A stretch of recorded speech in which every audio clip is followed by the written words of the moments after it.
যেমনে পারো বউ বাচ্চার চাহিদা পূরণ করো। এটা পৃথিবীতে কেউ বলে না, আল্লাহ বলে নাই, রাসূলও বলে।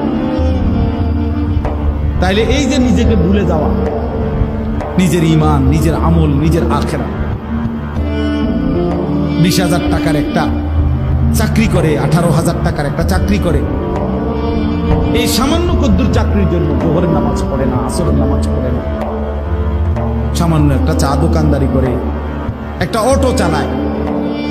আহা মুসলমান, এই সামান্য কদ্দুরের জন্য এক ওয়াক্ত নামাজ পড়ে না, কিন্তু উত্তর দিতেছে যে এই কষ্ট করতেছি, রোদে পড়তেছি, গামে ভিজতেছি, বৃষ্টিতে ভিজতেছি, হুজুর সংসারের জন্য, বউ বাচ্চা। কিন্তু নিজের সেজদা, নিজের আখিরাতের কোনো খবর নাই। নিঃসন্দেহে এই লোক আহাম্মক আর বোকা ছাড়া আর কিছু। তুমি বেওকুফ বেটা, আহাম্মক, তুমি নিজেকে ভুললা কেন? আল্লাহ তাআলা বলছে আলাইকুম আনফুসাকুম, আলজিমু আনফুসাকুম। ঈমানদার মুমিন নিজেকে মজবুত ভাবে ধরো। ইয়া আইয়ুহাল্লাযীনা আমানু কু আনফুসাকুম ওয়া আহলিকুম নার।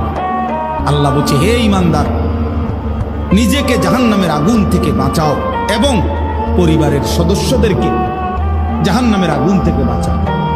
দেখেন আল্লাহ আলাদা করে বলছে, পরিবারের সদস্যদেরকে জাহান্নামের আগুন থেকে বাঁচাও, সেটাও বলছে।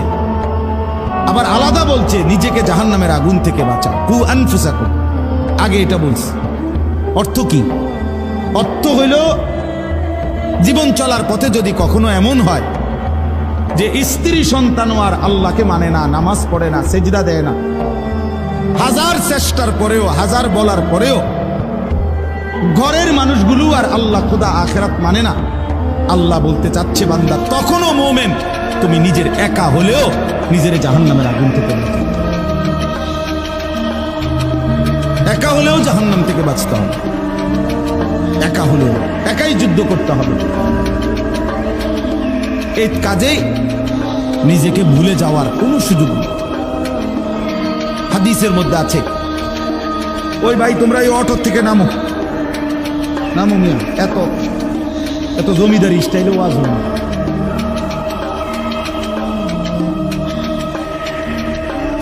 জি, তাইলে